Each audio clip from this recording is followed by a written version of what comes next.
आयुष्यात कधी पण तुम्हाला बाळूमामांच्या नावावर कुणी जर रुपया जरी मागितला तर कधी द्यायचं नाही. ज्यावेळेस सद्गुरू बाबा हयात होते त्यावेळेस मामांनी सांगितलेलं, माझ्या नावाने 1 रुपया जरी कुणी मागितला तरी द्यायचं नाही. नुकसान झाल्यास बाळू धनगर जबाबदार नाही. आता ह्यावेळेस कसं व्हायला लागलं माहिती आहे का, मामांची जसं जसं मामांचा प्रस्ताव वाढलाय, मामांची भक्त वाढली ती, तसं बाळूमामांच्या नावावर लुटल्याची संख्या खूप वाढलेली आहे. म्हणजे उदाहरणार्थ तुम्हाला सांगतो, एखाद्या गावात जाणार आणि आम्ही बाकड्यातनं आलेलो आहे, पालखीतनं आलेलो आहे, आम्हाला एवढी एवढी दक्षिणा द्या, मग ती पावती बुक घेणार, छापणार, अशा भरपूर घटना उघडकीस आलेल्या आहेत. त्यामुळे मामांच्या नावावर कधी रुपया कोणाला देऊ नका.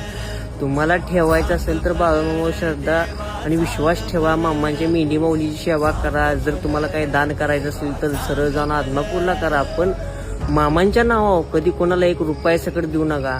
द्याच असेल तर मामांनी सांगितलंय माझ्या नावानं घास द्या, पण रुपया कोणाला देऊ नका. जय बाळूमामा.